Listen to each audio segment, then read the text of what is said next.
ಒಂದು ಬಸ್ನಲ್ಲಿ ಒಂದು ಹೆಣ್ಣು ಮಕ್ಕಳ ಮೇಲೆ ಒಂದು ಗುಂಪು ಅತ್ಯಾಚಾರ ನಡೆದು ಆಕೆಯನ್ನ ತುಂಬಾ ಬರ್ಬರವಾಗಿ ನಡೆಸ್ಕೊಳ್ತಾರೆ.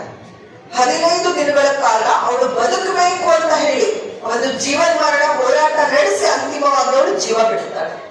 ಅದು ಇಡೀ ಜಗತ್ತಿಗೆ, ಬರೀ ಇಂಡಿಯಾ ಅಲ್ಲ, ಜಗತ್ತಿಗೆ ಪೆಟ್ಟು ಕೊಟ್ಟಂತ ಘಟನೆ ಅದು. ಆ ಘಟನೆ ಆದ್ಮೇಲೆ ಇವಾಗ ಸರ್ ಹಂಚ್ಕೊಂಡ್ರಲ್ಲ, ಪೋಕ್ಸೋ ಆಕ್ಟ್ ಬಂದಿರೋದು.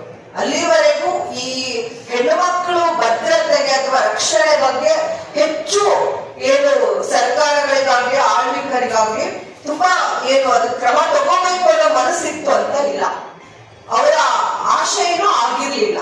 ಆದ್ರೆ ಯಾವಾಗ ಇಡೀ ದೇಶದ ಜನ ಸಾಮಾನ್ಯರು, ಬರೀ ಹೆಣ್ಣು ಮಕ್ಕಳಲ್ಲ, 2012ನೇ ಇಸ್ವಿಯಲ್ಲಿ ಘಟನೆ ಆದಾಗ ಬರೀ ಹೆಣ್ಣು ಮಕ್ಕಳಲ್ಲ, ಎಲ್ಲ ಯುವಕರು, ಪ್ರತಿ ವಯಸ್ಸಿನ ಜನಗಳು ಬೀದಿಗಿಳಿದ್ರು. ಹೆಣ್ಮಕ್ಳ ಭದ್ರತೆ ಒಂದು ಕಾನೂನು ಬೇಕೇ ಬೇಕು ಅನ್ನೋ ಒಂದು ಆಶಯ ಇಟ್ಕೊಂಡು ಬೀದಿಗಿಳಿದ ಮೇಲೆ ಸರ್ಕಾರಗಳು ಕಣ್ಣು ತೆರೆದ್ವು. ಅವಾಗ ಹೆಣ್ಮಕ್ಳು ಮನುಷ್ಯರಪ್ಪ, ಅವರು ಉಸಿರಾಡ್ತಾರೆ, ಅವರಿಗೂ ನೋವಾಗತ್ತೆ, ಅವರಿಗೂ ಸಂಕಟ ಆಗತ್ತೆ, ಈ ಪರಿವೇ ಒಂದು ಸಮಾಜದಲ್ಲಿ ಬಂತು. ಅದಾದ್ಮೇಲೆ ಕೆಲವೊಂದು ಕಾಯ್ದೆಗಳು ಬಂತು. ಇವಾಗ ನಾವು ಆಸಿಡ್ ಅಟ್ಯಾಕ್ ವಿರುದ್ಧ ಕೂಡ ಕೆಲವೊಂದು ಕಾಯ್ದೆಗಳನ್ನ ಕೇಳ್ತಾ ಇದ್ದೀವಿ.